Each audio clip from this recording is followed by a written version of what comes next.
Okay, well, welcome everyone to our session today entitled Philanthropy's Response to the Pandemic, Policy Implications of Donor-Supported Technology, Entrepreneurship, and Learning Communities. My name is Catherine Haley, and I am with the Philanthropy Roundtable, and I am so excited to introduce three outstanding leaders in education and philanthropy who are doing incredible things for kids. Before we get started, my hope for this session is that those who are policymakers and decision makers who are attending this session will leave inspired with ways that they can create student-centered learning environments in the new year. As we know, Bellwether Education Partners announced earlier this fall that more than 3 million children have not had any sort of schooling since March. This is a conservative estimate, but one that should concern all of us. So how do we bring those individuals back into the classroom and offer them a great education? We should feel some encouragement. Earlier today, we learned that the NWEA that assesses what individuals know at the start of the year and occasionally throughout the year, that learning loss wasn't that bad, or at least not with reading. Math was about 5 to 10 points lower than anticipated. But the big issue that's of great concern is 25% of students that took this test last year didn't take it this year. So where are those students and how are we going to effectively serve them? Our hope with this particular session with these leaders and the ways that they have offered their support and their innovation should serve as an inspiration for you all. Donors awarded microgrants to families over the last 6 to 8 months to create really unique learning environments. They awarded grants to reduce barriers to internet connectivity. And then they also supported social entrepreneurs like the ones that we have on this call who've been able to reimagine how to deliver an excellent education to a diverse group of learners. And that, I think, has helped inspire some of our government leaders, our governors, and how they deployed CARES Act funds, which we'll hear a little bit about today. And all of this, our goal today is to help. What do we need to know in the new year as we consider new public policies that really emphasize the needs of our diverse learners, that really create environments that are focused more on competency and student educational needs than on, say, seat time, that sort of burst open the opportunities beyond just you're confined to a classroom, but that learning happens everywhere.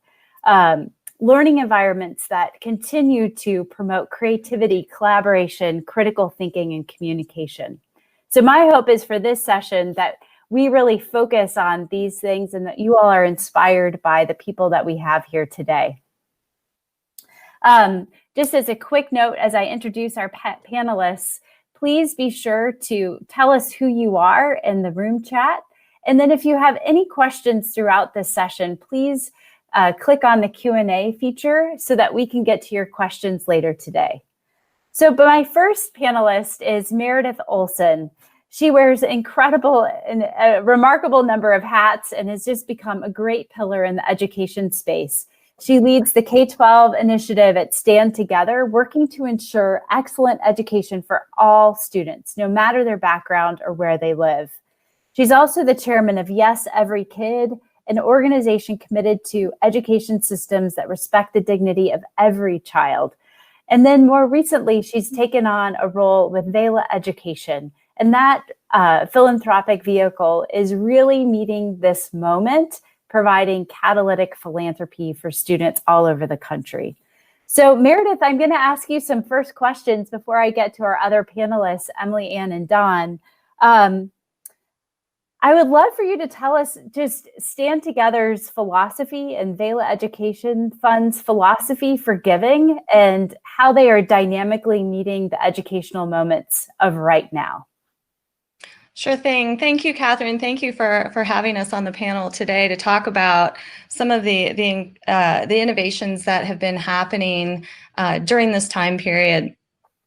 So at Stand Together, the core of what we believe is it's really grounded in a belief in people. That is that every person has unique talents, every person has unique abilities, and our role in trying to find opportunities for investment in education is to untap the potential in every person. So enable every student, every teacher, every parent to feel that they are capable, that they have talents, and that they should be empowered to come together to develop educational opportunities for kids. And so it's with that in mind that when Stand Together made the decision to invest in the VELA Education Fund earlier this year. And the VELA Education Fund is jointly supported with the Walton Family Foundation as well. Well, the impetus behind that work was really to tap into the out-of-system innovations that are happening all around us in education. So what is that? What exactly does that mean? For a very long period of time, education has largely been delivered in large centralized environments, in schools, in traditional schools where students come together with teachers and education is delivered. However, as the world evolves and changes around us, we're seeing that many parts of our society are delivering content in a way that's far more distributed, right? So in smaller environments with fewer people, on-demand services. And so the same thing applies to education. So even before COVID, we were thinking about, how can learning happen anywhere and everywhere and be complementary to the traditional education that so many students receive. And so, we were developing VELA, planning for a launch, and then COVID happens in March of earlier this year. And we thought, oh, wow. So, philanthropy develops long-range planning, right? We've all talked and heard about your long-term 5-year plans, and they're very thoughtfully designed. And we're going through and executing our plans. Well, none of us anticipated the pandemic happening, right? And so this period where we've gone from a small fraction of students learning in unconventional ways outside of traditional classrooms, well, that was accelerated greatly and in an unexpected way, to where, as you mentioned earlier, the large majority of students are still being educated away from traditional classrooms today. And so where VELA is playing a role is in funding families, community organizations, educators, and social entrepreneurs who are developing ways to continue to ensure the continued education and academic progress of students in environments that are outside of the traditional walls of the classroom. I love that. Can you tell us, we're going to get to some innovators in a second with Emily Ann and Don. And, sometimes philanthropy is criticized, like, oh, well, you made that huge investment, like it failed, that was terrible. Can you tell us why risky capital is needed, why we need to take these big bets, and perhaps even some of the things that you have learned over, even with VELA or with Stand Together? Like what have you learned when you've made those big bets, and how has it played out? Well, first and foremost, let's just say that it takes courage to step out and make a risky bet. And that's true if you are a philanthropist, that's true if you're a policymaker, that's true if you're an education leader. We all know that the safest bets are to bet on the tried and true methods that are time tested, that are evidence-based, and that we know are proven to work and to drive academic success in education environments, namely the traditional classroom environment. So when education funders invest, they tend to invest in the bets that are known to have a proven track record of success. So then, how do we fund those novel ideas, those educators who have a new idea that want to be tried, or families who have a new idea, or kids who are trying to be open to a different way of learning? Well, it's very difficult to secure those traditional sources of funding, whether they be from a government source or a philanthropic source or a local community source. So one thing that philanthropists can do and that policymakers can do, and again, it requires great courage to do this, is to step out, to go local, to fund families, to fund educators, to fund teachers, and to fund social entrepreneurs who are trying to push the envelope. And so what happened this year in the situation with COVID? Well, the design envelope changed. It's very difficult to deliver education within the four walls of a classroom and also remain healthy. So that design envelope changed, the variables changed, right? So then our ability to try new ideas and new ways of managing and ensuring continued access to an excellent education within a new design envelope, that changed as well. And so the way that we can approach this is to have some courage to step out, to fund the people on the ground who are willing to work together, roll up the shirt sleeves, be resourceful, and try new ways of learning.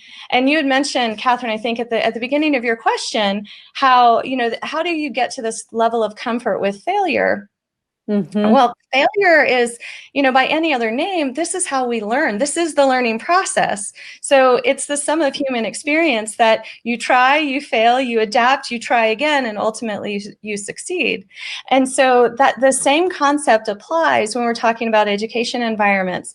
So when our design envelope changed, and we need to find a new way of ensuring continued academic progression, then we've got to try new ideas. Are all of them going to work? No, they're not going to all work. Are some of them going to work? Yeah, some of them are going to work. And we're going to learn when something doesn't work. We're going to modify, adapt, adjust, and improve, and then get to a better place. And so this is where philanthropists as well as policymakers can help in order to provide funding and resources such that that learning can happen so that we can continue the learning for students. I just love that. And I feel like that's a great segue to Emily Ann and Don. So I'm going to introduce Emily Ann. Emily Ann is from my home state. She's not from, but she's in her adopted state, in my home state of Arizona.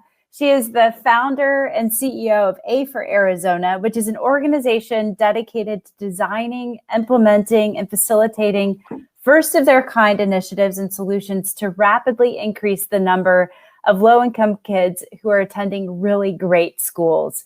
She is a teacher, she is a lawyer, she has been an advocate for kids in states all across the country. And I'm so excited you could join me, Emily Ann, because you have put this to practice.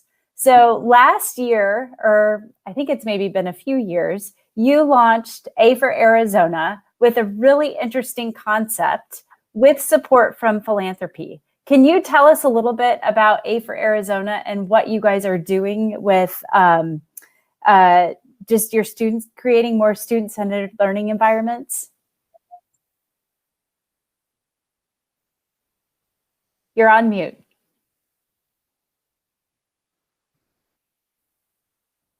Hold on one second.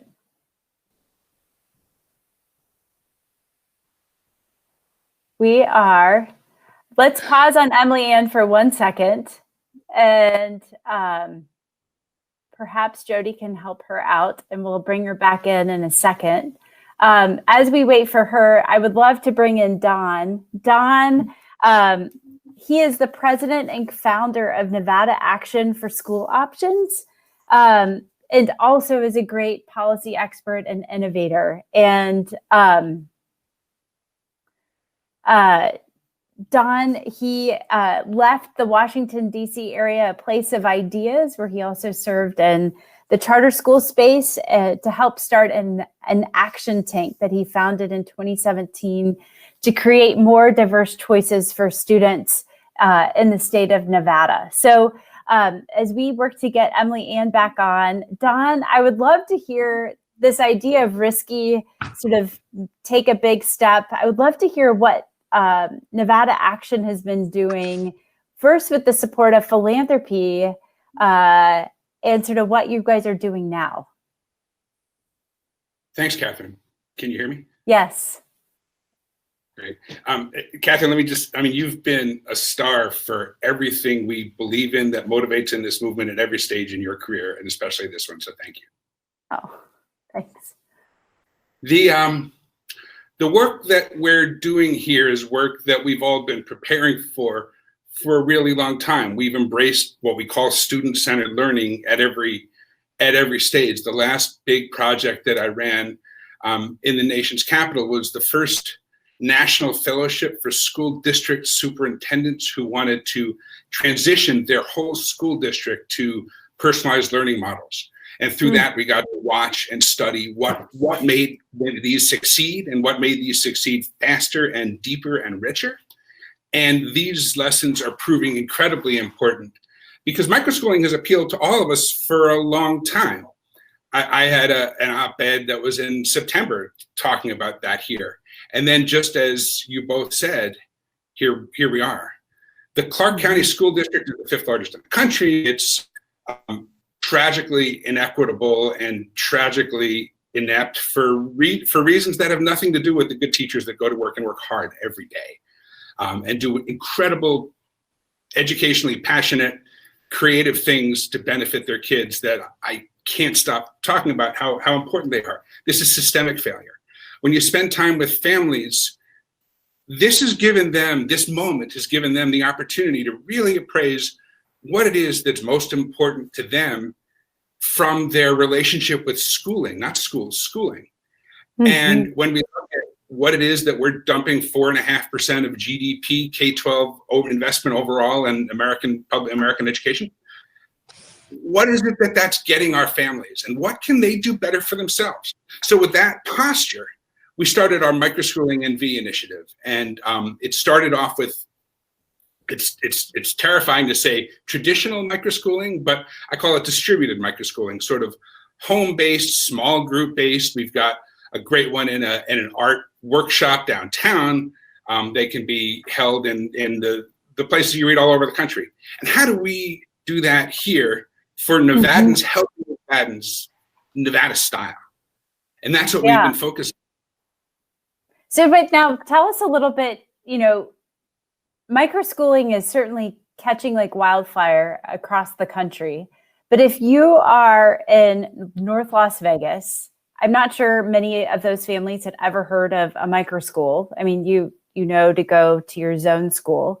How did you recruit those families to come to your school? Was it, did you start with summer learning? Like, how did you say, hey, come try this new concept that's different than walking down the street or taking the bus to this other space? So this summer, we were Nevada's partner in the National Summer School Initiative. We serve 240 kids for free every day.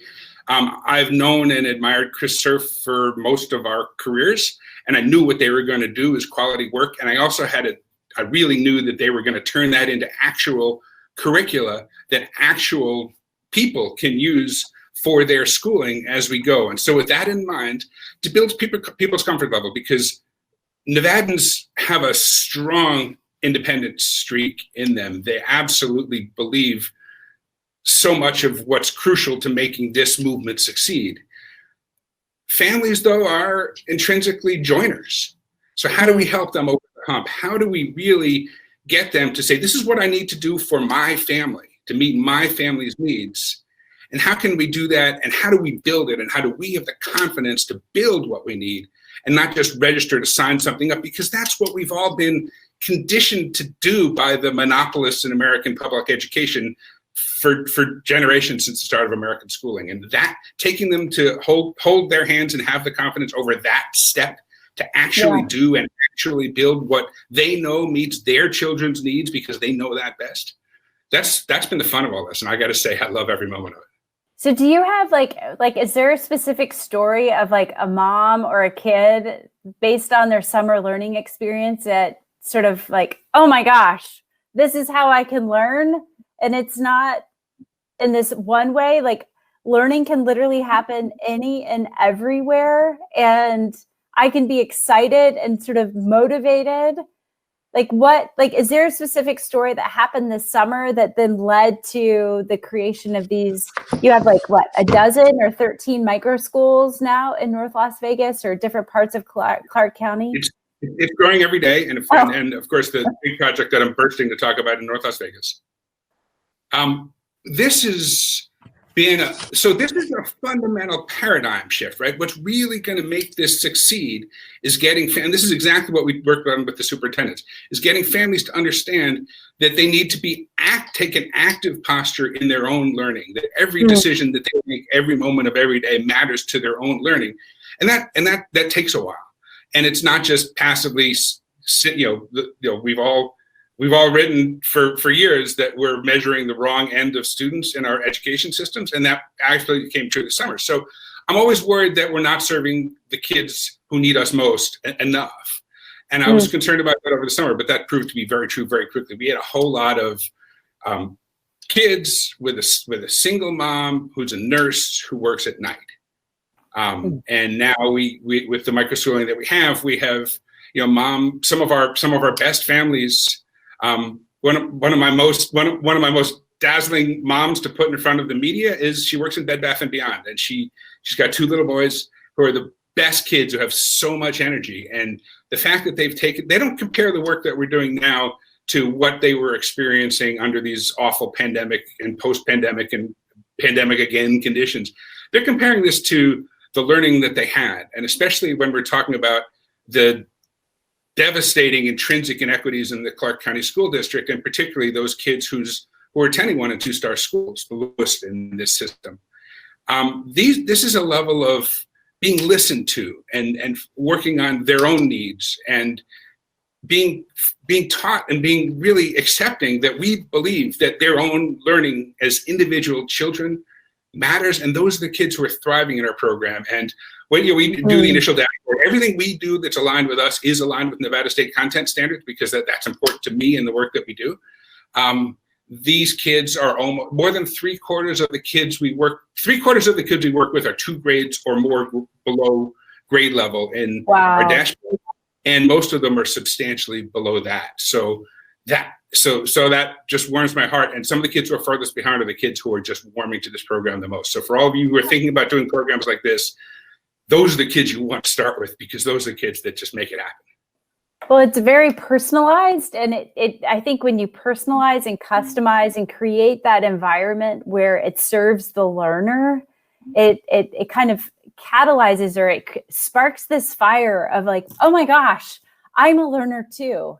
And this doesn't have to happen in just one space. It can happen all the time, anywhere. And oh, by the way, I get to do this all of my life, which is just so awesome. Okay, Emily Ann, you're back on. As I said, she is the founder and CEO of A for Arizona, which is this super exciting, innovative organization.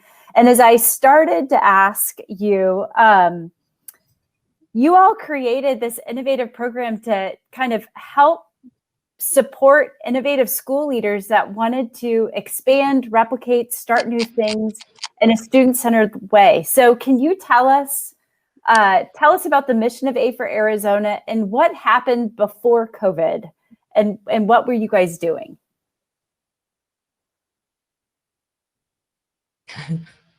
Oh no, we're not hearing you again. It seems like you're there. All right. I will say of just a few things about Emily Ann is that with a very limited amount of philanthropy, they were able to catalyze some incredible change for school leaders all across the state, urban, rural, suburban. And it really created the foundation for Governor Ducey to direct some GEARS funds out of the CARES Act to spur on further innovation. Emily Ann, can you are you with us now? For some reason, our computers are not helping us today. Well, let me just please just interject at any time, and hopefully we'll be able to get you in here. Let me one of the questions, we'll sort of dive into the policy conversation until we can get Emily Ann back. Just because of what they're doing is so inspiring, and I just am so proud of what they're doing in Arizona. Just a few things with Meredith and Don. When you guys made investments or were taking these particular risks, what were some of the policy conditions that you found that hindered your ability or the entrepreneur's ability to really flourish? Whether that's like seat time or constraints about facilities or like what were some of those limitations that you found that needed to be overcome in order to be successful? Don? The system that we work within never anticipated this. And some of it is well-intended and just not right. So Nevada is not unique among states, among Western states, and more broadly, as I'm learning, in some of the intrinsic barriers, right, to really make this truly student-centered in the ways that it is. We're all familiar with the horror stories of the systemic harassment that charter schools in Arizona, were forced to survive in the charter movement, right? That was because of specific laws, but also because of well-intended local regulators who were trying to do their jobs and didn't quite know what this was.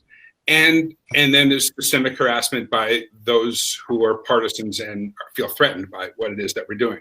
We have all of that and more right now. You see it in all the stories that you see. So Nevada, for instance, has prohibitions in statute, and they're intended to, as someone who's very close to the amazing private school leaders of this state who are just the kind of education leaders you really want. And not about any one group of kids or wealthy kids. They're amazing leaders who really are in tune with their needs of their community. So there are laws on the books that prohibit anybody from just hanging up a shingle and saying we're a private school, right? They're well intended to protect the licensing requirements of private schools. That said, they're terribly written. And the best example that those who didn't want us to be doing what we were doing because they felt threatened by it, because they put the needs of their monopoly over the needs of the children that their monopoly was created to serve. Technically speaking, a piano teacher is illegal in the state of Nevada. So is a Hebrew school teacher. So is a math tutor. That was not the intention of the lawmakers who wrote those laws. I know because I talked to them.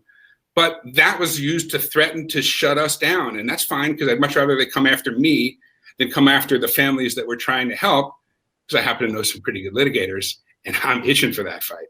And I don't want to put anyone in a position to fail. So that's the most obvious one. But then again, some of the good people that are setting up their work got threatened to shut down or got shut down because insufficient parking spaces. And in fact, when we drilled down into it, they just filled out the form, and the regulators locally didn't know what it was that they were looking at. So they shut them down for those kinds of reasons.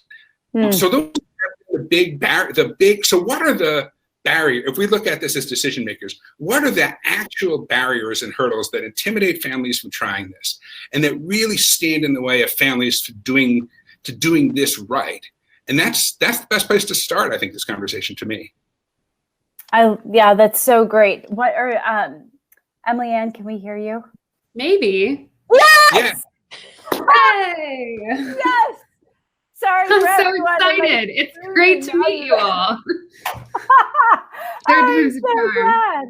Hey. Just looking at your beautiful face. Like, I'm so excited to not just see it. Okay. Oh my gosh. Where do you want to start?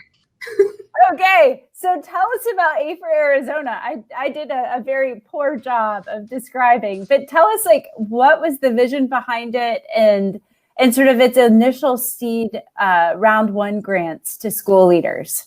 Yeah, well, A for Arizona actually was able to launch itself from a Shark Tank competition because our theory of action didn't fit in a normal grant application. So we're super grateful for really bold philanthropists who are willing to take risks, as Meredith had talked about earlier on. And after a lot of school visits, we kept hearing really brilliant ideas from school leaders who are deeply in tune with their kids' and families' needs, had really new ways of wanting to redesign schools or to try a new approach to teaching or learning, constantly looking at data. And we're like, we can do more and think outside the box. And their response was always like, it'll take a few years to get it off the ground. So we really leaned on the tech industry and the entrepreneurial mindset that a lot of the schools we partner with were exhibiting, and said, like, well, what if we put seed funding on the table so that we could really take some of these bold ideas into implementation mode,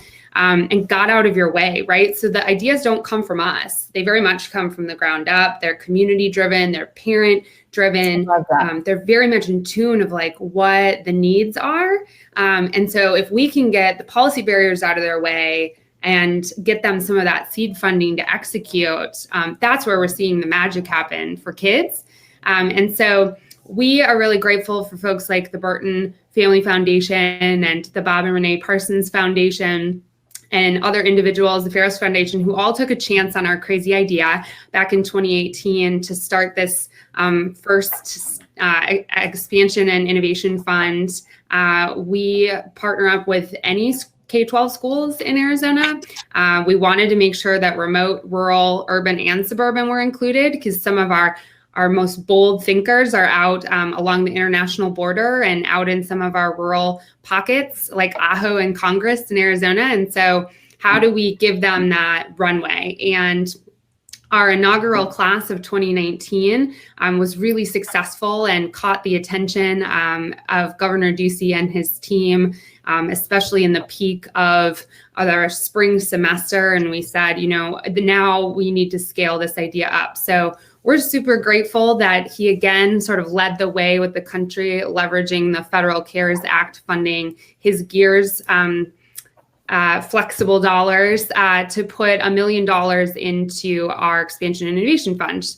And really we're able to take this best-in-class vetting committee across the country to help us, who have different lens from industry and the national lens about like what's working in other communities, and really help us to try to drive at new approaches. They might be new to that community, but again, how do we best serve students and families now? Even though they're from the sort of traditional system, if you will, they're really the disruptors, right? Who are recognizing that we have new needs and we need new approaches to solve them. And so, can you just tell us about two examples? I think everyone on this call would be like, okay, what one, I said earlier, it's not $1 million or millions of dollars, but these small grants to school leaders. Can you give us a few examples of what individuals were doing and what they were able to achieve, and how much did it cost? Yeah, absolutely. So we funded 18 different projects, and some of them ranged around $10,000 and some ranged around $100,000. And they were all community driven. So we had one set of schools where they were in sort of a hotbed of the COVID numbers in Central Phoenix. They launched a bunch of learning pods in partnership with some early learning centers and childcare centers and the local Boys and Girls Club that were all within walking distance of their students. So they looked at where they could cluster kiddos and provide them that rigorous learning opportunity and upskilling staff. We have a cluster of schools who are 5 different school systems jumped into how do we better deliver remote live instruction using robot features like Swivel and Mimios and other tools. And they're sort of this thought partner cohort that's really leading the way.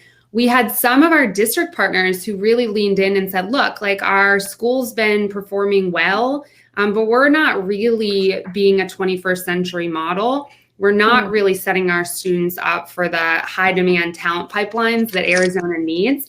So 2 of our schools did complete redesigns.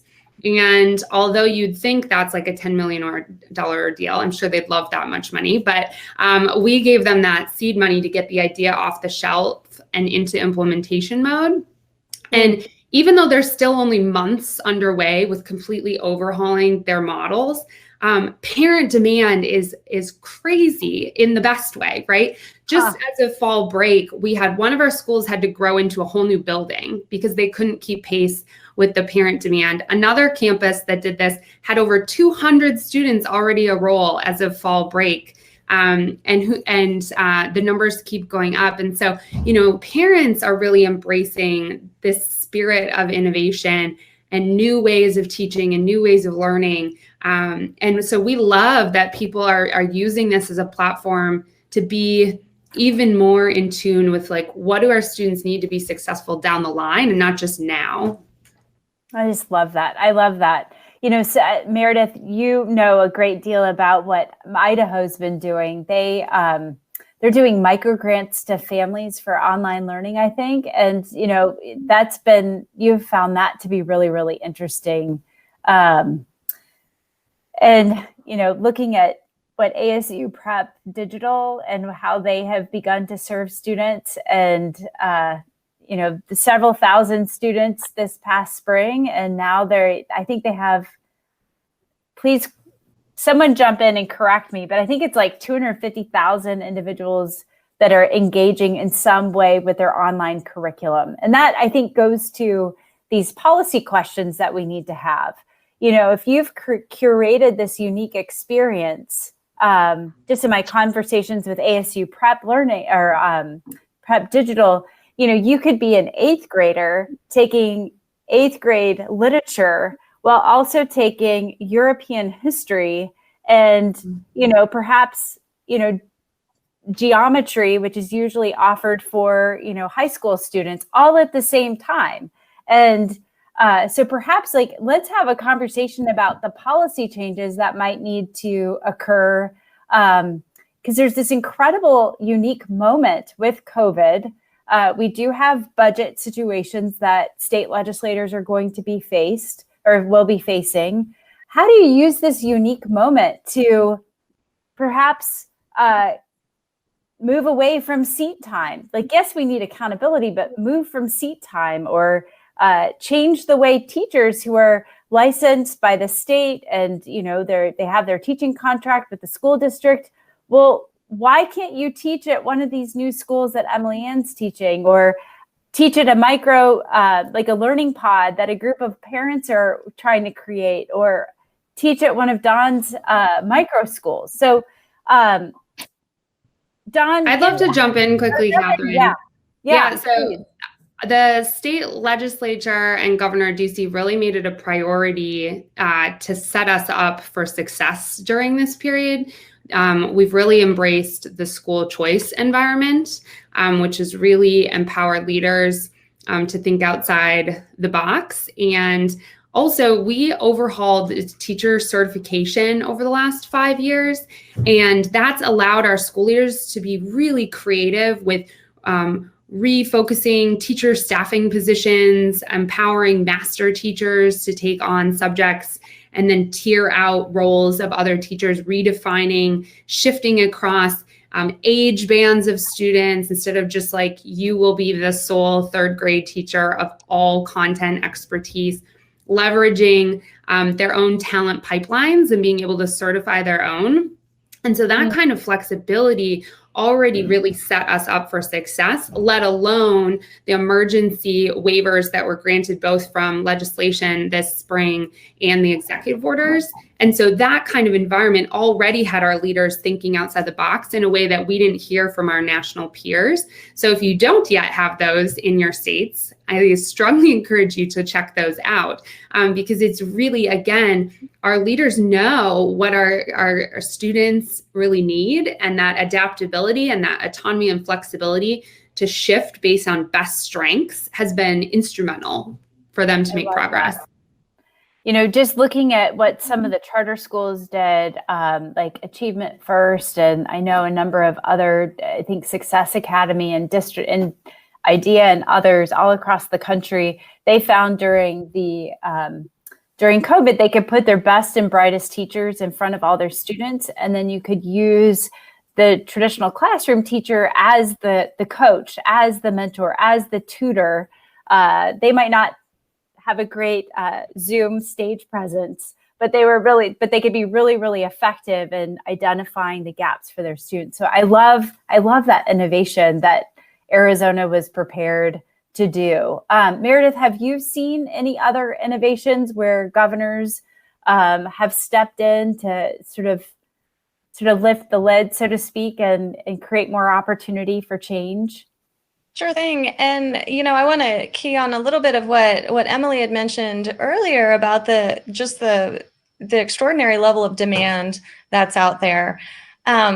When the Vela Education Fund launched its Meet the Moment campaign that was timed with back to school in August and into September, there was an initial wave of microgrant funding. And that initial wave was about $1 million of funding. There were more than $5 million worth of applications that were submitted. Wow. So that tells you just how far demand kind of outstrips supply of available funding. And it was hard to figure out what are the, when you have that many people applying, how do you determine who receives awards? And the Vela Education Fund couldn't have been successful without the hard work and commitment of partners who work directly with every single one of the families and community organizations and educators on the ground. So organizations like the National Parents Union, the Homeschool Legal Defense Association, Camelback Ventures, and 4.0 were screening all of these applications and then networking the grant recipients together such that they would have the confidence and have the relationships in order to feel that they could deliver on the grant, as well as, of course, to deliver on their commitment to serve the students in their care. And so just seeing that level of demand, we followed it up. The Vela Education Fund followed it up with a second wave of microgrants, ultimately serving, funding more than 260 microgrants in 42 states, as well as Puerto Rico. So pretty widespread demand. And what we saw is that, these grants were funding primarily families and communities that need the most help financially. And so the take-up rate was just tremendous. But then you compare that to what some of the governors are doing. So take, Catherine, you had mentioned Idaho. Mm-hmm. And so the governor of Idaho was able to take advantage of the GEAR funding that was part of the CARES Act and developed a $50 million portfolio of funding direct to families for students who are learning outside of their traditional classroom environments. Now, Idaho is a state that has, just shy of 300,000 students. I think they have about 285,000 students in the state of Idaho who are school age. That application for $1,500 grants opened on October 21st. So it just opened with first awards going out in December. There were more than 30,000 applications for 70,000 students. So, siblings. Think about that for a moment. 70,000 students out of a total pool of 285,000. The demand for this type of support is really high. That should tell us something. Yeah, and when you expand the eligibility, you make this available to every student, and then you empower families, students, and educators to come together to serve these kids. This is where really brilliant and beautiful things can happen for our nation's kids. I love that. So just to encourage folks, if you have a question, use the little question mark in the chat feature so we can get to your questions. We'd love to answer them. Dawn, like you touched a little bit about your micro schools, and we want to create safe learning environments, obviously, but making sure that you have X number of parking spaces outside and X number of emergency doors, or you're providing food in a very specific way. Like, what has been some challenges with your micro schools that you feel like you've been able to overcome, either through policy innovation or through you're working that out right now? Here's where I just have to put in a word for the just incredibly forward-thinking and amazing leadership of the city of North Las Vegas, which is the poorest jurisdiction within Clark County, with the most lowest performing schools. And Mayor John Lee and Councilwoman Pamela Goins-Brown very brilliantly decided to create a program where they're using city money, not per pupil money, which is county controlled in any way, to hire my nonprofit through a municipal services contract to run micro schools in the rec centers and libraries. And we provide breakfast and lunch for every kid. And we are also giving an opportunity for kids that want to pursue the distance learning in their district schools to do that. The exciting part is that working with some amazing content provider partners and from the ed tech world who are really stepping up, we created microschooling for families that opted out of schooling and became homeschoolers and joined our school as micro schools. We have a program that we built with our fantastic friends at Prenda in Arizona for our first and second graders. And from third grade and up, we're working with Cadence Learning, which is formerly the National Summer School Initiative. And every day in person, 8:30 to 3:30, with very, very strict health safety things in place. We have inspections and are regularly in touch with all of the authorities. We're making learning happen and sitting down on the floor with these children and making sure they know that what they have to say matters. Joel Klein in his memoir talks about the Martin Buber stuff, right? The fundamental ways that we connect as human beings just being broken right now. And that was before COVID. So and I would love to work with any of you in any of your locations to figure out what a contract like that can look like. And we hired the guides. We did this on 2 weeks notice. So oh my gosh. We have most of our guides actually are amazing, experienced, licensed educators. And we also work with great nonprofit folks. We do a lot of interventions because our kids are so far behind. And the kid just the attention and listening to the kids sometimes matters. So we do this every day. I'm 10 miles away from it right now. And because this is right after Thanksgiving break, every time you hear somebody cough, you jump. And our team has just been absolutely incredible at managing all of that.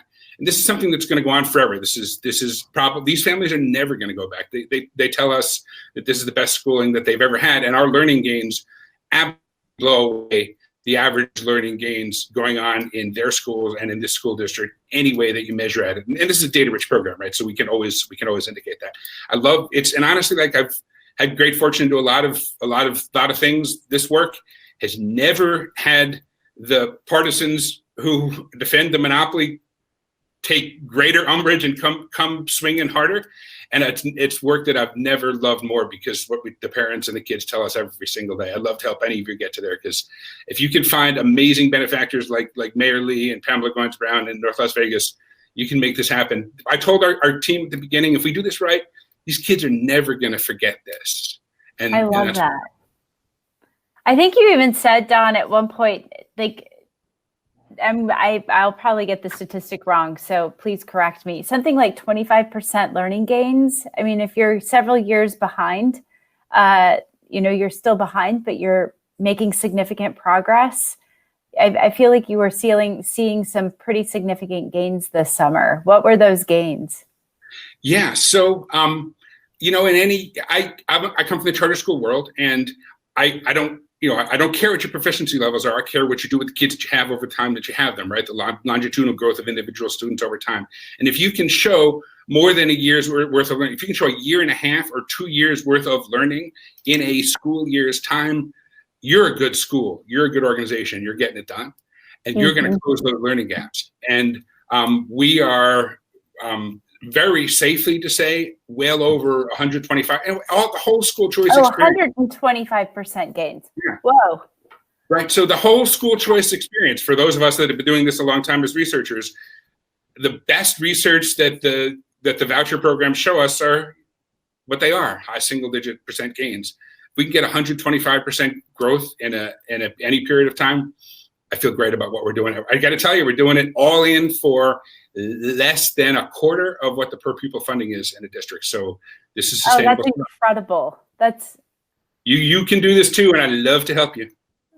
And I don't know if this is what's driving those types of gains or not, but I will say that as we look at the applications and as we hear as we hear the stories that are coming out from the grantees and from the families and from the social entrepreneurs who are making this type of work happen through learning pods or community learning models, co-learning and whatnot. What we're hearing is that the common thread is that they are focusing first on creating an environment which creates a sense of belonging for every student. They are valuing human interaction and human enablement and connection in a way that the families just may or may not have ever experienced. And so maybe that is what is driving some of the performance that Dawn is talking about. I don't know, but I will say that when you read through these grant applications and you hear what matters most to the families or to the educators who are making these environments come to life,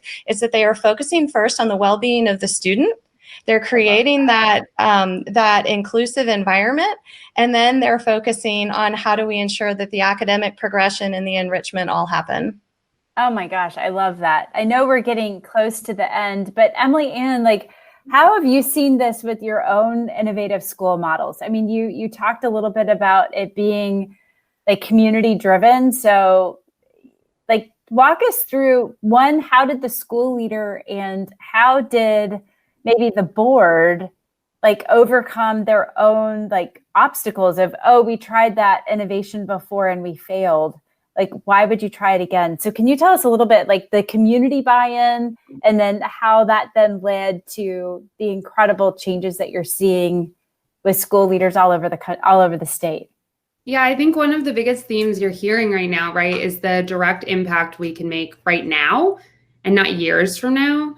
And we just have to get out of folks' way and put a few dollars on the table to help seed some of these really bright ideas and give them that runway, right, from policy and also just not running interference, right? So one of the things we're seeing where it's flourishing the most is where people right now, because of some of the waivers that were issued, like from our emergency legislation and executive orders, they have more flexibility with dollars, for example. They have wider runways to really think outside the box.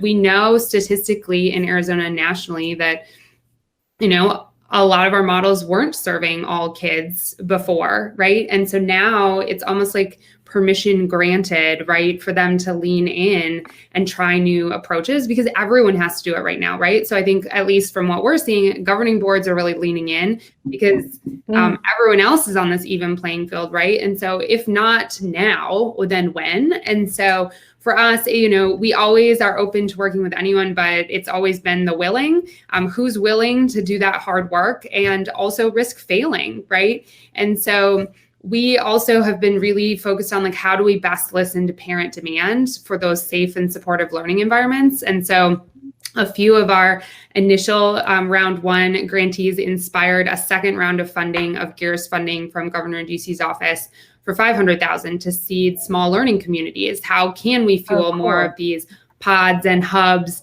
small school within school, micro schools across the state, especially in places where there's huge demand and they don't have access to that kind of learning environment. You know, I don't want to repeat Dawn and Meredith because that's what we're hearing here too, right? And so I think the best advice for the policymakers, but also the philanthropists on the phone is like, we don't have to come up with the ideas. I think the reason it's working is we're listening to the field. We're listening to the ground up ideas, giving them that space to go forth and then supporting them along the way, asking them like, what's in your way? How do we get it out of your way? And, you know, what do you need to kickstart that idea and run with it? Because right now it's the perfect playground, if you will, to really be able to test drive some of these approaches. And, you know, we had a call with some of our school partners this morning, and they're already thinking ahead to elements they 100% plan on keeping well into the future because it's meeting kids' needs who were previously disengaged. It brought back students who previously had dropped out. It's approaching a new connection with parents and family members that they hadn't had before. And the best part is they're not all that like one size fits all. And so, you know, from us, how can we seed these proof points, pilot them, and where they work to scale, great, or where they can then be adapted based on that other local community or school's makeup. We just want to be able to provide those bright spots so that others can also say, you know, that's possible for us too. I love that. And are you guys Emily Ann, is A for Arizona sharing those stories? You mentioned social media and sort of getting directly to the leaders, but are you sharing these stories so that other leaders can be like, hey, I want to do that too? Yeah, we're working on a spotlight starting this coming spring semester, because they've now had about 4 months to implement this. But, we're very grateful for our agency support in Arizona. Both the State Board of Education and State Board for Charter Schools are both featuring 3 and 3 school leaders at their upcoming December board meeting. Again, like, how can we scale up? Not necessarily here's the exact model you must use, but really sparking ideas of like, that might work in our community too, or help us with this gap of a subset of students. Some of our fund proposals, we're looking at data and experiences of certain subsets of students this spring, especially our exceptional students and English language learners. And they proposed grants just around how do we better reach this particular population for kids, which again, I think is going to help us. Those best practices are going to help us well into the future and not just in this 6-month window. I love that.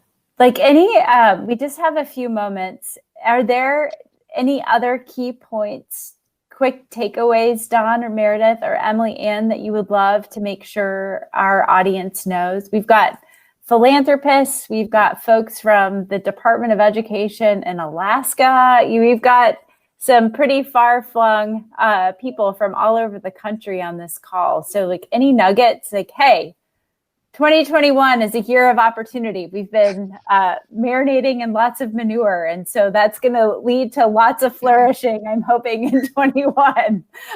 So like any last nuggets for those that are on this call that can, and on this session that can take away for this next year? Yeah, I think one thing, Catherine, is just that every student is different, every family circumstance is different, and there are many different environments within which students can thrive, right? So what works for one student or one family circumstance is going to be different than what works for a different student. And so just keeping that in mind as we look ahead to the future, we know that there has been an incredible amount of openness to new ideas that has happened because of COVID, because of the pandemic over the last, 6 to 9 months. Going forward, we hope that there are some learnings that are very positive, that are durable, that will continue to be in force going forward. However, we also know that at some point, we're going to be able to return to more traditional environments. And so preserving the ability for students to learn in the environment within which they learn best, I think that's really important for families. And I think the other big takeaway is we've seen an uptick in the level of engagement, the level of family engagement in the learning, in their students' learning progression. And so if there's a way to continue that degree of human connection within families and across families, that would be a positive that we would love to see continue. I love that. Yeah, I think both Dawn and Emily Ann just reiterated that same point this afternoon. Any other points, Emily Ann or Dawn, that you would love for our audience to take away? I guess go Dawn. Go ahead. This is the watershed moment that we've all been waiting our whole careers to have. And we're not going to do this. We need to make sure that the families who are going to make the magic happen here believe that they can succeed and do everything we can do, because they're the ones that are holding the magic in their hands. And once this change happens, no one's ever going back to a lousy system that never worked in the first place, that was designed to do all sorts of things besides help kids meet the needs of their futures and not our futures. So this is all about empowering families and making families believe that they can do this themselves. I love that. Emily Ann? I guess I just remind us all that our current K-12 kiddos are the future state and national leaders. And so being willing to take those risks right now, and I'm sure in your state you have a cluster of really innovative school leaders or parents or community-based partners who want to lean in. So give them that regulatory relief and throw some of those dollars on the table and see what happens. Because from our experience, kids are flourishing, families' needs are being met, and communities are getting support through this really tough school year. I love that. Oh my gosh. Thank you guys so much. I'm like beaming and so inspired by all three of you. And I know some of the folks that joined us today provide some of that capital that allowed for the innovations to occur as well. So thank you, Don. Thank you, Meredith. Thank you, Emily Ann, for giving of your time this afternoon and for sharing what you guys have learned over this last year and actually last few years, but how you guys are meeting this moment and creating opportunity for kids so that they can learn anywhere, everywhere, all the time, not just today, but on into the future. So thank you again. We're grateful for all of you that joined us. And we wish you all a really great afternoon and a rest of your time at EdPalooza. Thanks again.